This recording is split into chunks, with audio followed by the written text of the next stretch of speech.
ദൈവത്തോടുകൂടെ അല്പസമയം ദൈവരാജ്യ പ്രവർത്തകരിൽ കാണേണ്ടതും ദൈവരാജ്യത്തിലെ മനുഷ്യ സാഹോദര്യവും.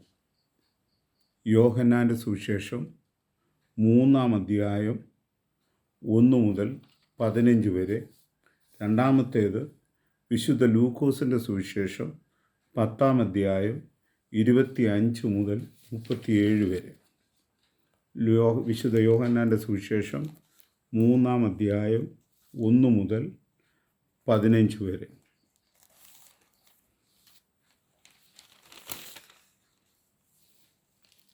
പരീശന്മാരുടെ കൂട്ടത്തിൽ യഹൂദന്മാരുടെ ഒരു പ്രമാണിയായി നിക്കോദിമോസ് എന്നു പേരുള്ള ഒരു മനുഷ്യനുണ്ടായിരുന്നു. അവൻ രാത്രിയിൽ അവൻ്റെ അടുക്കൽ വന്ന് അവനോട്, റബി, നീ ദൈവരാജ്യത്തിൻ്റെ അടുക്കൽ നിന്ന് ഉപദേഷ്ടാവായി വന്നിരിക്കുന്നുവെന്ന് ഞങ്ങൾ അറിയുന്നു. ദൈവം തന്നോടുകൂടെ ഇല്ലെങ്കിൽ നീ ചെയ്യുന്ന ഈ അടയാളങ്ങളെ ചെയ്യുവാൻ ആർക്കും കഴിയുകയില്ല എന്ന് പറഞ്ഞു. യേശു അവനോട്, ആമേൻ ആമേൻ, ഞാൻ നിന്നോട് പറയുന്നു, പുതുതായി ജനിച്ചില്ല എങ്കിൽ ദൈവരാജ്യം കാണുവാൻ ആർക്കും കഴിയുകയില്ല. ഈ ഉത്തരം കേട്ടിട്ട് നിക്കോദിമോസ് അവനോട്, മനുഷ്യൻ വൃദ്ധനായ ശേഷം ജനിക്കുന്നത് എങ്ങനെ? രണ്ടാമതും അമ്മയുടെ ഉദരത്തിൽ കടന്ന് ജനിക്കാമോ എന്ന് ചോദിച്ചു. അതിന് യേശു, ആമേൻ ആമേൻ, ഞാൻ നിന്നോട് പറയുന്നു, വെള്ളത്താലും ആത്മാവിനാലും ജനിച്ചില്ല എങ്കിൽ ദൈവരാജ്യത്തിൽ കടപ്പാൻ കഴിയുകയില്ല. ജഡത്തിൽ ജനിച്ചത് ജഡമാകുന്നു, ആത്മാവിൽ ജനിച്ചത് ആത്മാവാകുന്നു. നിങ്ങൾ പുതുതായി ജനിക്കണമെന്ന് ഞാൻ നിന്നോട് പറയാൽ ആശ്ചര്യപ്പെടരുത്. കാറ്റ് ഇഷ്ടമുള്ളിടത്തേക്ക് ഊതുന്നു, അതിൻ്റെ ശബ്ദം നീ കേൾക്കുന്നു, എങ്കിലും അത് എവിടെ നിന്ന് വരുന്നുവെന്നും എവിടേക്ക് പോകുന്നുവെന്നും അറിയുന്നില്ല. ആത്മാവിൽ ജനിച്ചവനെല്ലാം അതുപോലെ ആകുന്നു എന്നുത്തരം പറഞ്ഞു. നിക്കോദിമോസ് അവനോട്, ഇത് എങ്ങനെ സംഭവിക്കുമെന്ന് ചോദിച്ചു. യേശു അവനോട് ഉത്തരം പറഞ്ഞത്, നീ ഇസ്രയേലിൻ്റെ ഉപദേഷ്ടാവായിരുന്നിട്ടും ഇതറിയുന്നില്ലയോ? ആമേൻ ആമേൻ, ഞാൻ നിന്നോട് പറയുന്നു, ഞങ്ങൾ അറിയുന്നത് പ്രസ്താവിക്കുകയും കണ്ടത് സാക്ഷീകരിക്കുകയും ചെയ്യുന്നു. ഞങ്ങളുടെ സാക്ഷ്യം നിങ്ങൾ കൈക്കൊള്ളുന്നില്ല താനും. ഭൂമിയിലുള്ളത് നിങ്ങളോട് പറഞ്ഞിട്ട് നിങ്ങൾ വിശ്വസിക്കുന്നില്ലെങ്കിൽ സ്വർഗത്തിലുള്ളത് നിങ്ങളോട് പറഞ്ഞാൽ എങ്ങനെ വിശ്വസിക്കും? സ്വർഗത്തിലിരിക്കുന്നവനായി മനുഷ്യപുത്രനല്ലാതെ ആരും സ്വർഗത്തിൽ കയറിയിട്ടില്ല. മോശ മരുഭൂമിയിൽ സർപ്പത്തെ ഉയർത്തിയതുപോലെ മനുഷ്യപുത്രനെയും ഉയർത്തേണ്ടതാകും. അവനിൽ വിശ്വസിക്കുന്ന ഏവനും നിത്യജീവൻ പ്രാപിക്കേണ്ടതിന് തന്നെ. ലൂക്കോസിൻ്റെ സുവിശേഷം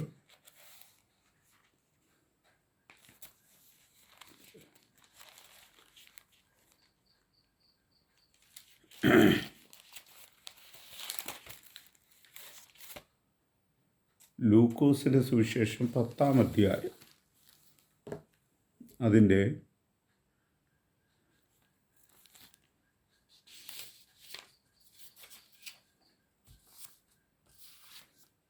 25 മുതൽ 37 വരെയുള്ള വാക്യങ്ങൾ. അനന്തരം ഒരു ന്യായശാസ്ത്രി എഴുന്നേറ്റ്, ഗുരു, ഞാൻ നിത്യജീവൻ അവകാശിയായി തീരുവാൻ എന്ത് ചെയ്യണമെന്ന് അവനെ പരീക്ഷിച്ച് ചോദിച്ചു. അവനോട്, ന്യായപ്രമാണത്തിൽ എന്തെഴുതിയിരിക്കുന്നു? നീ അത് എങ്ങനെ വായിക്കുന്നു എന്ന് ചോദിച്ചതിന് അവൻ, നിൻ്റെ ദൈവമായ കർത്താവിനെ നീ പൂർണ്ണ ഹൃദയത്തോടും പൂർണ്ണ ആത്മാവോടും പൂർണ്ണ ശക്തിയോടും പൂർണ്ണ മനസ്സോടും കൂടെ സ്നേഹിക്കണം എന്നും കൂട്ടുകാരനെ നിന്നെപ്പോലെ തന്നെ സ്നേഹിക്കണം എന്നും തന്നെ എന്നുത്തരം പറഞ്ഞു. അവനവനോട്, നീ പറഞ്ഞ ഉത്തരം ശരി, അങ്ങനെ ചെയ്യുക, എന്നാൽ നീ ജീവിക്കുമെന്ന് പറഞ്ഞു. അവൻ തന്നെത്താൻ നീതീകരിപ്പാൻ ഇച്ഛിച്ചിട്ട് യേശുവിനോട്, എൻ്റെ കൂട്ടുകാരൻ ആർ എന്ന് ചോദിച്ചു. യേശു ഉത്തരം പറഞ്ഞത്, ഒരു മനുഷ്യൻ യെരുശലേമിൽ നിന്ന് യെരിഹോവിലേക്ക് പോകുമ്പോൾ കള്ളന്മാരുടെ കയ്യിൽ അകപ്പെട്ടു. അവർ അവനെ വസ്ത്രമഴിച്ചു, മുറിവേൽപ്പിച്ചു, അർത്ഥപ്രാണനായി വഴിയിൽ ഇട്ടേച്ചു പോയി. ആ വഴിയായി യാദൃച്ഛിക ഒരു പുരോഹിതൻ വന്ന് അവനെ കണ്ടിട്ട് മാറിക്കടന്നുപോയി. അങ്ങനെ തന്നെ ഒരു ലേവ്യനും ആ സ്ഥലത്തിലെത്തി അവരെ കണ്ടിട്ട് മാറിക്കടന്നുപോയി. ഒരു ശമരിയാക്കാരനോ വഴി പോകയിൽ അവൻ്റെ അടുക്കലെത്തി അവനെ കണ്ടിട്ട് മനസ്സലിഞ്ഞ് അരികെ ചെന്ന് എണ്ണയും വീഞ്ഞും പകർന്ന് അവനെ മുറിവുകളെ കെട്ടി അവനെ തൻ്റെ വാഹനത്തിൽ കയറ്റി വഴിയമ്പലത്തിലേക്ക് കൊണ്ടുപോയി രക്ഷ ചെയ്തു.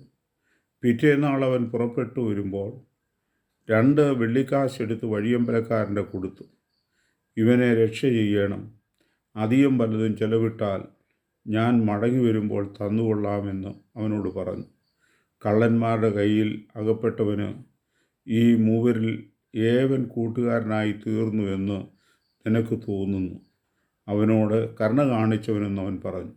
യേശു അവനോട്, നീയും പോയി അങ്ങനെ ചെയ്യുക എന്ന് പറഞ്ഞു.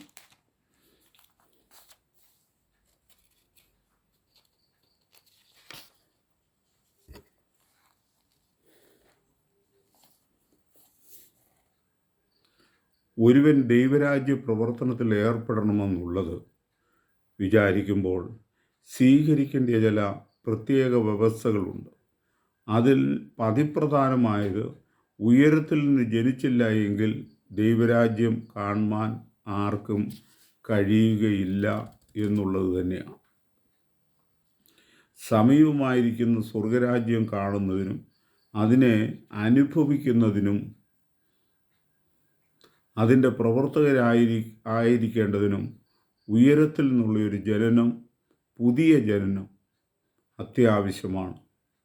ഭൗമികവും താൽക്കാലികവുമായ ഒരു ജനനമുണ്ട്, അത് നിത്യമല്ല.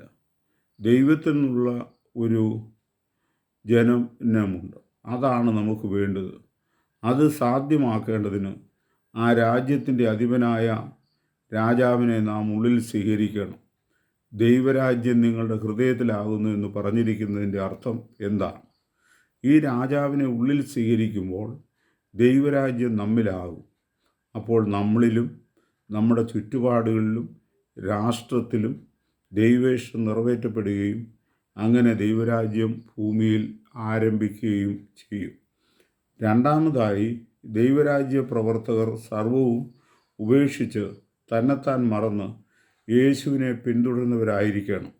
എൻ്റെ പിന്നാലെ ഒരുവൻ വരുവാൻ ഇച്ഛിച്ചാൽ തന്നെ താൻ മറന്ന് ദിനംപ്രതി തൻ്റെ ക്രൂശെടുത്ത് പിന്നാലെ വരിക, തൻ്റെ പിതാവിനെയും മാതാവിനെയും ഭാര്യയെയും മക്കളെയും സഹോദരങ്ങളെയും സഹോദരിമാരെയും തൻ്റെ സ്വന്തം ജീവനെയും ത്യജിക്കാത്തവന് എൻ്റെ ശിഷ്യനായിരിക്കാൻ കഴിയുകയില്ല. ദൈവരാജ്യത്തിൻ്റെ ഈ വിധത്തിലുള്ള വ്യവസ്ഥകളില്ലായിരുന്നുവെങ്കിൽ യേശുവിന് അനേകം ശിഷ്യന്മാരെ ലഭിക്കുമായിരുന്നു. മൂന്നാമതായി, സ്വന്തം ഉന്നമനത്തെ കാക്ഷിക്കാത്തവരായിരിക്കണം. തങ്ങളെ തന്നെ പരിപൂർണമായി ദൈവസന്നിധിയിൽ സമർപ്പിച്ചവരും സ്വാർത്ഥരഹിതരും ചിന്താകുലങ്ങളെ കാറ്റിൽ പറപ്പിച്ചവരും രാജ്യത്തിൻ്റെ പുരോഗമനത്തെയും വളർച്ചയും മാത്രം ലാക്കാക്കി പ്രവർത്തിക്കുന്നവരുമായിരിക്കണം. തങ്ങളുടെ ഉത്കർഷം മുഖ്യമായി കരുതുന്നവർ ദൈവരാജ്യത്തിൻ്റെ ശത്രുക്കളായിരിക്കും. തനിക്ക് എന്തു ഭവിക്കുന്നുവെങ്കിലും സംഭവിക്കട്ടെ എന്നുള്ള ഉദ്ദേശത്തോടുകൂടെ തന്നെ രാജ്യത്തിനു വേണ്ടി ത്യാഗം ചെയ്യുന്നവർക്ക് മാത്രമേ ദൈവരാജ്യത്തിൻ്റെ യഥാർത്ഥ പ്രവർത്തകരായിരിക്കാൻ കഴിയുകയുള്ളൂ. ഇങ്ങനെ ഒരു വ്യത്യാസം മനുഷ്യനുണ്ടാകുമ്പോൾ അവൻ മാനസാന്തരപ്പെട്ടു എന്ന് പറയാവുന്നതാണ്. ദൈവരാജ്യത്തിൻ്റെ വ്യവസ്ഥകൾ നമ്മൾ സ്വീകരിച്ചിട്ടുണ്ട്. ദൈവരാജ്യത്തിൻ്റെ വ്യവസ്ഥകൾ മറ്റുള്ളവരോടൊപ്പം നമ്മളിലും ഉണ്ടായിട്ടുണ്ടോ? അതിന് ബാധകമായി എതിരായി നിൽക്കുന്നത് എന്തെല്ലാമാണ്?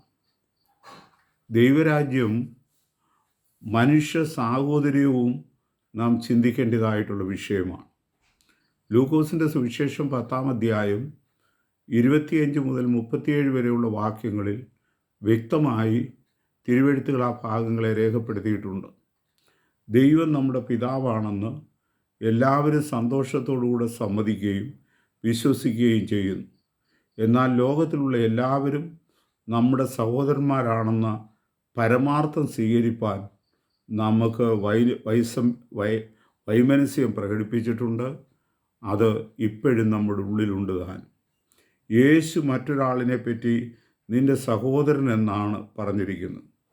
എൻ്റെ കുടുംബത്തിലും ജാതിയിലും സ്ഥിതിയിലും പെടാത്തവരെ എല്ലാം എൻ്റെ സഹോദരനെന്ന് ചിന്തിക്കുന്നത് എത്ര സന്തോഷകരമായ ഒന്നല്ല. പലപ്പോഴും മനുഷ്യരുടെ സഹോദര ചിന്ത യഥാർത്ഥമായി തീരുമ്പോൾ അത് ലോകവ്യവസ്ഥിതിയെ കീഴ്മേൽ മറിക്കും. മനുഷ്യൻ്റെ പല പല വിഭാഗങ്ങളായി പിരിച്ച് ചിന്തിക്കുന്ന ഒരു മനോഭാവമാണ് ഇന്ന് കാണുന്നത്. ഇന്നത്തെ മനുഷ്യൻ നിർമ്മിച്ചിട്ടുള്ള സകല കോട്ടകളും തകർക്കുന്ന ഒന്നത്രേ സാഹോദര്യ ചിന്ത. ക്രിസ്തു രാജ്യത്തിനും സഭകളിലും പോലും അനവധി വിഭിന്ന കക്ഷികളും ജാതി വ്യവസ്ഥകളും നിറവ്യത്യാസങ്ങളും കാണുവാനുണ്ട്. അവയെല്ലാം യേശു ക്രിസ്തു ഉപദേശിക്കുന്ന സഹോദര ചിന്തയുടെ അഭാവം മൂലം ഉണ്ടായിട്ടുള്ള സംഗതികളാണ്. കറുത്തവരെയും വെളുത്തവരെയും താണവരെയും ഉയർന്നവരെയും പണക്കാരെയും അതില്ലാത്തവരെയും മറ്റുമുള്ള അനേക വ്യത്യാസങ്ങൾ നാം തന്നെ സൃഷ്ടിച്ച് അവയെ പുലർത്തിപ്പോരുന്നുണ്ട്. അവരുടെ കാവൽക്കാരായി മാറിയിട്ടുമുണ്ട്. ഒരു പിതാവിൻ്റെ മക്കളായ സഹോദരങ്ങൾ ചേർന്നതല്ല ഈ വിഭാഗ ചിന്തകൾ. ദൈവരാജ്യത്തിൽ മനുഷ്യർ ഈ ചിന്തകളെ ഇല്ലാത്തവരാകണം. ഏകോദര സഹോദര ഭാവേന പ്രവർത്തിക്കണം. ദൈവരാജ്യത്തിൽ പ്രവർത്തിക്കണമെന്ന് ആഗ്രഹിക്കുന്നവർ സാമുദായികമായും ജാതീയമായും പ്രവർത്തിച്ച് മുന്നോട്ട് പോകേണ്ടതായിട്ടുള്ള ആവശ്യകതയുണ്ട്.